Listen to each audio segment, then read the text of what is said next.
Hello everyone, welcome to CUET physics prep. It's me Radhe Shyam and आज की इस video में हम बात करेंगे CUET PG का 2025 का जो नोटिफिकेशन है वो आउट हो चुका है। तो यूनिवर्सिटी ऑफ दिल्ली का जो एडमिशन प्रोसेस है उसमें क्या क्या चेंजेस आए हैं और उसका क्या प्रोसीजर है उसके बारे में जो इम्पोर्टेंट नोट है, क्या एलिजिबिलिटी रहनी है, क्या गैप ईयर अगर आपका है तो आपका क्या प्रोसीजर रहेगा, उस सब के बारे में आज डिटेल से इस वीडियो में हम डिस्कस करेंगे।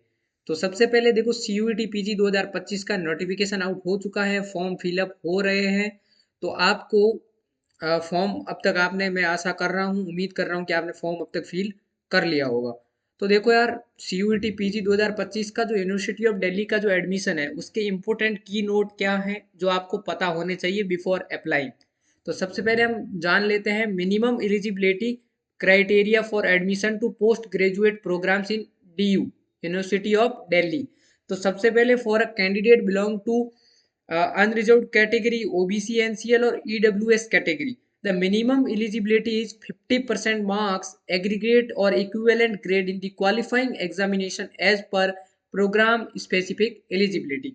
यानी कि आपका जो क्वालिफाइंग एग्जाम होगा, देखो आप पीजी के लिए अप्लाई कर रहे हो, यहाँ पे आप पीजी के लिए अप्लाई कर रहे हो तो क्वालिफाइंग जो है आपका वो यूजी होगा, अंडर ग्रेजुएट प्रोग्राम होगा, ठीक है। तो अगर आप OBC, EWS और अनरिजर्व्ड कैटेगरी यानी कि जनरल से बिलोंग करते हैं तो आपको 50% मार्क्स यहाँ पे लाने पड़ेंगे। कितने लाने हैं? 50% मार्क्स आपको यहाँ पे आपकी जो यूजी है उसमें होने चाहिए। ये परसेंटेज में हो गया। अगर आप सीजीपीए में अगर कन्वर्ट करें इसको तो सीजीपीए में मान सकते हो आप, इसका जो सीजीपीए आएगा इक्विवेलेंट इसका जो सीजीपीए होगा वो सीजीपीए आपका होना चाहिए। और दूसरी यहाँ पे ये होगी फर्स्ट आपकी, ठीक है। ये तो मिनिमम क्राइटेरिया है, मिनिमम एलिजिबिलिटी आपकी ये होनी चाहिए। अगर आपके यूजी में 50% नहीं है तो आप इसके लिए एलिजिबल नहीं है, ठीक है। दूसरा, अगर आप SC, ST और PWD कैटेगरी से बिलोंग करते हैं तो आपको 45% मार्क्स यहाँ पे आपके यूजी में होने चाहिए। यहाँ पे इसके जो इक्विवेलेंट सीजीपीए बनेंगे जितने भी बने, जैसे कि 50 है तो इसका जो सीजीपीए इक्विवेलेंट में बनेगा वो आपका यहाँ पे होना चाहिए, ठीक है। अगर आप SC, ST से बिलोंग करते हो तो आपका 45% एग्रीगेट मार्क्स यहाँ पे आपके होने चाहिए यूजी में, आपके जो अंडर ग्रेजुएट प्रोग्राम है उसमें। यूजी चाहे आपने कहीं से भी किया हो, आप DU में अप्लाई कर सकते हैं। इंडियन रिकॉग्नाइज्ड यूनिवर्सिटी होनी चाहिए UGC के द्वारा। तो ठीक है, तो ये कुछ है आपका minimum eligibility criteria for applying in DU for PG programme. अब कुछ ऐसे इंपॉर्टेंट नोट है जो आपको पता होने बहुत जरूरी है। अगर वो आपको नहीं पता है तो उसकी वजह से अगर कुछ मिस्टेक होती है तो आपका एडमिशन कैंसिल हो सकता है। तो इसलिए अब आगे वाले वीडियो में हम डिस्कस करेंगे कुछ इंपॉर्टेंट की नोट, उसके बारे में डिस्कस करेंगे। तो वीडियो में अंत तक बने रहिएगा। तो सबसे पहले ले चलते हैं आपको यहाँ पे। तो देखो यहाँ पे फर्स्ट इन्होंने बोला है कैंडिडेट, एक सेकंड, कैंडिडेट जो है, candidate are advise to ascertain that they fulfil the minimum eligibility criteria. यानी कि जो आपका मिनिमम एलिजिबिलिटी क्राइटेरिया है पीजी के लिए, पीजी प्रोग्राम्स हैं DU में, उसमें जो मिनिमम एलिजिबिलिटी क्राइटेरिया है वो आपकी यूजी होनी चाहिए। कितने परसेंट मार्क्स के साथ? 50% के साथ। और रिजर्व कैटेगरी से हो तो 45% के साथ। तो ये आपका क्राइटेरिया क्या होना चाहिए? फुलफिल, तभी आप DU में पीजी करने के लिए क्या हो? एलिजिबल हो। उसके बाद यहाँ पे ये फर्स्ट पॉइंट हो गया। सेकंड पॉइंट आपका ये कहता है कि candidate appearing in the qualifying degree examination, candidate whose result are awaited. इसका मतलब जो कैंडिडेट है जिनका रिजल्ट अभी जो है नहीं आया है, रिजल्ट क्या है? अवेटेड है। यानी कि अगर आप अपनी यूजी प्रोग्राम के 6th सेमेस्टर में हो, किस में हो? 6th सेमेस्टर में हो तो आप जो है इसमें अप्लाई कर सकते हो, ठीक है। आप अपियरिंग के अंदर रिजल्ट अवेटेड कैटेगरी के अंदर अप्लाई कर सकते हो CUET PG के लिए। However, they must fulfill the minimum eligibility criteria at the time of admission। ये लाइन बड़ी इंपॉर्टेंट है। ये लाइन कह रही है कि आप अपियरिंग में फॉर्म भर सकते हो, कोई दिक्कत नहीं है DU को, लेकिन जब आपका एडमिशन होगा, जब आपका एडमिशन होगा तब आपके पास क्या होना चाहिए? आपका रिजल्ट होना चाहिए और आपका 50% मार्क्स होना चाहिए। SC, ST से हो तो 45% मार्क्स यहाँ पे आपका होना चाहिए, ठीक है। जो मिनिमम क्राइटेरिया वो आपके पास होना चाहिए। अगर आपकी बैक लग जाती है किसी में या फिर आप फेल हो जाते हो अपने 6th सेमेस्टर में, तो अगर आपने CUET दिया है, भले ही आपने CUET में 300 में से 300 अंक हासिल किए, लेकिन अगर आपके 6th सेमेस्टर में बैक है, फेल हो, कुछ भी है, एसेंशियल रिपीट है, कुछ भी है, तो आप उसमें एलिजिबल नहीं हो DU के PG कोर्सेज में। ये वेरी वेरी इंपॉर्टेंट चीज है, इसको ध्यान में रखना। तो आपको 6 सेम पे भी पूरा फोकस करना है यहाँ पे कि वहाँ कुछ गड़बड़ ना हो। उसके बाद नेक्स्ट देखो, नेक्स्ट यहाँ पे है आपका only the score obtain in CUET, only the score obtain in CUET PG 2025 will be considered the admission to academic year 2025-26। यानी कि जो आपका सीयूईटी पीजी में जो आपका स्कोर रहेगा वो ही ओनली क्राइटेरिया है आपका 2025-26 के एडमिशन प्रोसीजर का। यानी कि आपका सीयूईटी में जो आपने मान लो 154 160 आपका जो भी मार्क्स है, ओनली वो मार्क्स ही आपका क्या करवाएगा, एडमिशन करवाएगा। साइड में आपको कोई इधर उधर देखने की जरूरत नहीं है कि इसके बाद लाइक कि सीयूईटी मार्क्स के अलावा ये भी क्राइटेरिया रहेगा, ये भी रहेगा, सीजीपीए भी चाहिए, ऐसा कुछ भी नहीं है। यानी कि ओनली सीयूईटी मार्क्स आपका एडमिशन करवाएगा पीजी के अंदर।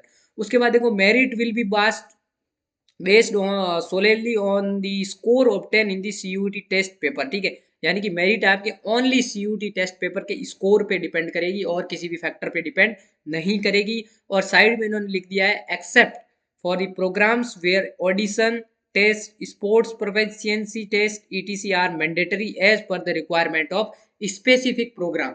यानी अगर आपका कोई ऐसा पेपर है जिसमें प्रोफिशिएंसी टेस्ट रिक्वायर्ड है, ऑडिशन रिक्वायर्ड है, जैसे कि मान लो लेट अस सपोज कोई बंदा म्यूजिक के लिए अप्लाई कर रहा है, म्यूजिक में मास्टर्स करने के लिए अप्लाई कर रहा है, तो हो सकता है म्यूजिक वालों का कि आपको क्या करना पड़े, एक ऑडिशन टाइप कुछ देना पड़े उस चीज का। मान लो हारमोनियम का कुछ है तो आपको हारमोनियम बजा के थोड़ा बहुत बताना पड़े वहां पे। तो इस टाइप के कुछ जो प्रोग्राम है, जो स्पेसिफिक प्रोग्राम है, वहां पे आपका हो सकता है कि लाइक कोई स्पोर्ट्स में फुटबॉल कैटेगरी से उसने अप्लाई किया है, तो हो सकता है आपको वहां पे फुटबॉल का जो है वो ऑडिशन देना पड़े, यहाँ पे ट्रायल देना पड़े। तो ये सब जो है वो स्पेसिफिक है। बाकी जो आपके सारे सब्जेक्ट है जनरल जो भी हैं, फिजिक्स केमिस्ट्री मैथ इकोनॉमिक्स आपकी इंग्लिश हिंदी जो भी जिसमें आप पीजी करना चाह रहे हो, पॉलिटिकल साइंस हिस्ट्री जो भी, तो उसमें आपका only score obtain in CUET test paper जो होगा वो ही वहाँ पे काउंट किया जाएगा। ठीक है, नेक्स्ट यहाँ पे ये हो गया फोर्थ पॉइंट, थर्ड और सेकंड डिस्कस हो गया। अब 5 पॉइंट पे आते हैं। फिफ्थ नंबर पॉइंट कह रहा है candidate desire to seeking admission to university of Delhi will also have to apply university of Delhi's common seat allocation system 2025। यानी कि आपने सीयूटी दे दिया, ठीक है, आपने क्या किया, सीयूटी तो दे दिया, ठीक है, सीयूटी देने के बाद आपका सीयूटी देने से डीयू में एडमिशन नहीं होगा। ठीक है, सीयूटी तो कॉमन यूनिवर्सिटी एंट्रेंस एग्जाम है, वो सब जगह हो रहा है। ठीक है, आपको क्या करना पड़ेगा, अगर डीयू में एडमिशन चाहिए तो आपका जो दिल्ली यूनिवर्सिटी का जो पोर्टल है, कौन सा, कॉमन दिल्ली यूनिवर्सिटी का पोर्टल है जो आपका कॉमन सीट एलोकेशन सिस्टम, जो CSAS पोर्टल है, वहां पे आपको रजिस्टर करना पड़ेगा। जब सीयूटी का रिजल्ट आएगा आपका, उसके बाद CSS के सबके जो पोर्टल है यूनिवर्सिटीज के अलग अलग लॉन्च होंगे, तब वहां पे आपको डीयू का जो पोर्टल है वहां पे उसके लिए आपको अप्लाई करना पड़ेगा, तभी आप डीयू में पीजी कर पाओगे। ठीक है, तो ये 5 पॉइंट है, आपको बिल्कुल ध्यान रखने हैं। तो चलिए नेक्स्ट पॉइंट्स की ओर बढ़ते हैं। नेक्स्ट क्या क्या चीजें आपको ध्यान में रखनी है, उसके बाद देखो आगे आते हैं हम। Candidate must be careful will filling the form of CUET PG 2025 form a certain field such as name, signature and photograph of the candidate will be later auto integrated by University of Delhi from the CUET PG 2025 portal. तो यहाँ पे इन्होंने बिल्कुल साफ साफ अक्षरों में लिख दिया है कि आपका क्या होगा। इस पॉइंट का मैं यहाँ पे आपको बता रहा हूँ कि जब आप सीयूटी का फॉर्म भर रहे हो तो आपका जो नेम है, आपका नेम, आपका फोटो और आपका सिग्नेचर, ठीक है, इन तीनों को आप एकदम एक्यूरेटली डालेंगे। ठीक है, फोटो एकदम एक्यूरेट होना चाहिए, साइन एक्यूरेट होना चाहिए और आपका नेम एक्यूरेट होना चाहिए। क्योंकि जब आप डीयू के लिए CSAS पोर्टल पे अप्लाई करोगे, तब क्या होगा, जो आपका सीयूटी का डाटा है उसी को डायरेक्ट डीयू अपनी वेबसाइट पे क्या करेगा, उस डाटा को वहीं से उठाएगा। जब आप सीधा अपना एनरोलमेंट नंबर डाल के लॉगिन करोगे तो सीधा वही डाटा उठाएगा। तो अगर आपने सीयूटी के फॉर्म में नेम, सिग्नेचर और फोटोग्राफ में मिस्टेक कर दी तो आपके डीयू वाले फॉर्म में भी वो मिस्टेक होगी। तो इसका मतलब इस मिस्टेक से बचने के लिए आपको सीयूटी का फॉर्म जो है वेरी वेरी केयरफुली भरना है, जिससे आप इस मिस्टेक से बच सको। ठीक है, तो ये मिस्टेक आपको नहीं करनी है। उसके बाद सेकंड पॉइंट क्या कह रहा है, for the purpose of allocation all candidate will be considered in the common merit list. जितने भी स्टूडेंट है सबकी कॉमन मेरिट लिस्ट बनेगी अपने अपने सब्जेक्ट के अनुसार। ठीक है, लेकिन जो कैटेगरी 2 है, यहाँ पे कैटेगरी 2 और कैटेगरी 1 का क्या लफड़ा है वो मैं बता देता हूँ। ठीक है, कैटेगरी 2 में क्या होता है, बेसिकली जो डीयू से ग्रेजुएट है, डीयू का क्या सिस्टम रहता है, जो डीयू से ग्रेजुएट है उनके लिए 50% सीट जो है रिजर्व रहती है। अगर आपकी मान लो फिजिक्स में आपकी 150 सीट है पीजी कोर्स के लिए, तो 75 जो है वो डीयू ग्रेजुएट्स के लिए ही है यहाँ पे रिजर्व। और 75 जो है वो जनरल सीट है, वहाँ पे इंडिया के किसी भी कोने से कोई भी स्टूडेंट आ सकता है, ठीक है। तो ये वाला सिस्टम यहाँ पे रहता है। तो इसका मतलब ये है कि कैटेगरी 2 स्टूडेंट्स जो हैं वो UAD of university of Delhi will be considered as per the programme specific eligibility. यानी कि बाकी तो आपकी कॉमन मेरिट लिस्ट बनेगी, लेकिन जो आपकी डीयू के जो स्टूडेंट है उनका हो सकता है लिस्ट जो है अपनी उनकी सेपरेट बनेगी। हाँ, मतलब इनका जो भी डीयू का जो स्पेसिफिक क्राइटेरिया उसके अनुसार होगा ये वाला, ठीक है।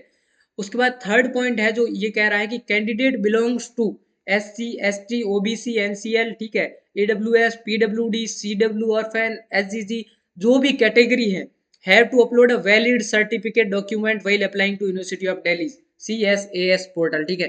यानी कि जब आप डीयू के जब CSS पोर्टल पर CUET के रिजल्ट के बाद अप्लाई करोगे, तब आपके पास वैलिड कास्ट सर्टिफिकेट होना चाहिए। क्या होना चाहिए? वैलिड कास्ट सर्टिफिकेट यहाँ पे होना चाहिए। तो यहाँ पे इन्होंने लिखा है वैलिड कास्ट सर्टिफिकेट जो डॉक्यूमेंट है जब आप अप्लाई करोगे तो आपके पास होना चाहिए। किसका? SC ST OBC जो आपकी कैटेगरी है उसका। तो the name of the candidate claiming reservation must match with the candidate's name as it appears on his or corresponding school board qualifying certificate। यानी कि ये कह रहा है कि जो कैंडिडेट का नेम है, कैंडिडेट का नाम जो है वो मैच करना चाहिए जो आपका रिजर्व कैटेगरी का जो सर्टिफिकेट है उसमें जो आपका कैंडिडेट का नाम है वो आपका मैच करना चाहिए किससे? जो आपके स्कूल यानी 10th बोर्ड की मार्कशीट हो गई, यहाँ पे आपकी जो डिग्री है यूजी की जो मार्कशीट है उस पे जो नाम है वो आपका जो है SC ST OBC के सर्टिफिकेट पे नाम होना चाहिए।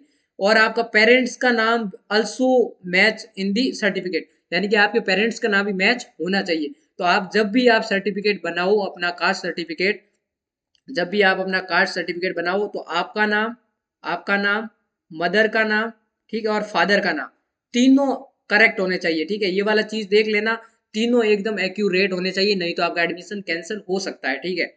उसके बाद देखो नेक्स्ट पेज पे चलते हैं। नेक्स्ट है कि gap year will not be a bar of the purpose of admission to post graduation in university of Delhi. ये कह रहे हैं अगर आपका कोई गैप ईयर है तो वो कोई उसकी दिक्कत नहीं है, आप डीयू में एडमिशन ले सकते हो। यानी कि अगर आपका 1 साल का गैप है, आपने 2023 में मान लो ग्रेजुएशन कर ली, आपने 2024 23 वाला CUT नहीं दिया, आपने क्या किया 2024 वाला CUT दिया, तो 1 साल का अगर गैप है तो उसकी कोई दिक्कत लेने की जरूरत नहीं है, आपको एडमिशन मिलेगा। ये आपका एडमिशन कैंसिल होने का कोई जरिया नहीं हो सकता, ठीक है, कोई यहाँ पे ये नहीं होगा, ठीक है।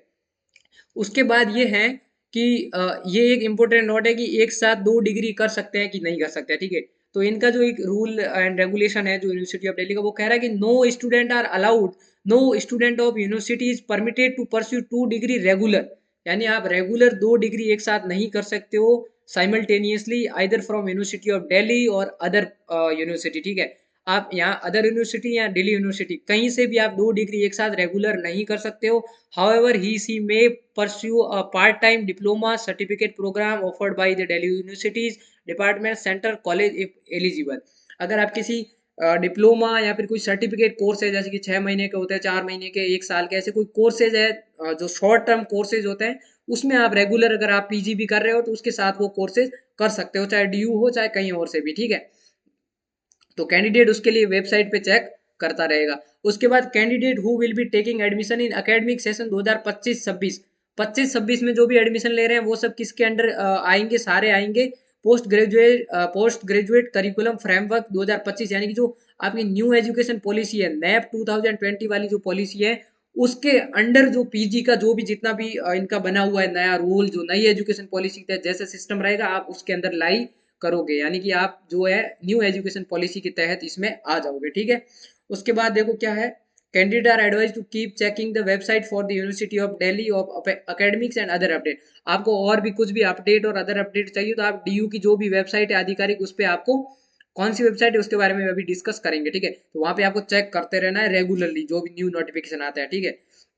उसके बाद देखो इन्होंने लिख दिया कि candidates are advise to regularly check the admission website for any grievance pertaining to candidates lack of awareness of publish information and update will not be entertained। इसका मतलब अगर आप डीयू में एडमिशन लेना चाह रहे हैं, आपके पास से ऐसा कोई नोटिफिकेशन आपने मिस कर दिया, आपने उस वेबसाइट पे रेगुलरली आप नहीं रहे, ध्यान नहीं दिया, और फिर जब एडमिशन के टाइम आपको पूछते हैं कि ये चीज़ क्यों हुई, तो आप बोले कि हमने तो नोटिफिकेशन नहीं देखा, हमें पता ही नहीं था ये नोटिफिकेशन कब आया। तो डीयू ने साफ साफ यहाँ पे कह दिया है कि आपको खुद को चेक करते रहना है, इसकी जिम्मेदारी हम नहीं ले रहे हैं कि आपने चेक नहीं किया, क्यों नहीं किया, वो हमारी कोई गारंटी नहीं है। आपको सारी नोटिफिकेशन है वेबसाइट पे मिलेगी, वहाँ पे आपको रेगुलरली अपडेटेड रहना है। हम इसमें कुछ नहीं कर सकते हैं कि आपने वहाँ पे देखा नहीं देखा, वो बाद में कोई बहाना यहाँ पे नहीं चलेगा। तो ये वाली जो है आपकी एडमिशन है, यहाँ पे आप देख सकते हो, ये आपकी वेबसाइट है। इस पे आपको जो भी अपडेट्स है रिगार्डिंग पीजी एडमिशन है वो यहाँ पे आपको देखने को मिलेंगे। तो ये वाली वेबसाइट आप नोट कर लो, ठीक है। इस वाली वेबसाइट पे आपको रेगुलरली क्या करते रहना है, चेक करते रहना है। ये वाली www.admission.uod.ac.in, ठीक है। ये वाली जो वेबसाइट है इस पे आपको रेगुलरली क्या करते रहना है, चेक करते रहना। आपकी जो भी एडमिशन रिलेटेड अपडेट जो आएगी वो इसी पे आएगी, ठीक है। एडमिशन रिलेटेड जो भी आपकी अपडेट आएगी वो इसी वेबसाइट पे आने वाली है, ठीक है। तो इसको आपको चेक करते रहना है। तो ये कुछ थे आपके सीयूईटी पीजी 2025 के इंपोर्टेंट पॉइंट्स, ठीक है। इंपोर्टेंट पॉइंट जो आपको पता होने जरूरी है, यू मस्ट नो, ठीक है। पता होने बहुत जरूरी थे। तो आज के इस वीडियो में हमने डिटेल में जाना। ऐसे ही इंटरेस्टिंग और शानदार वीडियो सीयूईटी से, यूजी पीजी से रिलेटेड, यूनिवर्सिटीज के एडमिशन और अपडेट से रिलेटेड आप पाने के लिए आप हमारे चैनल सीयूईटी फिजिक्स प्रेप को फॉलो कर सकते हैं, सब्सक्राइब कर सकते हैं और आगे से आगे अपने दोस्तों के साथ शेयर कर सकते हैं। और वीडियो पसंद आया तो आप लाइक कर सकते हैं। धन्यवाद, मिलते हैं नेक्स्ट वीडियो में।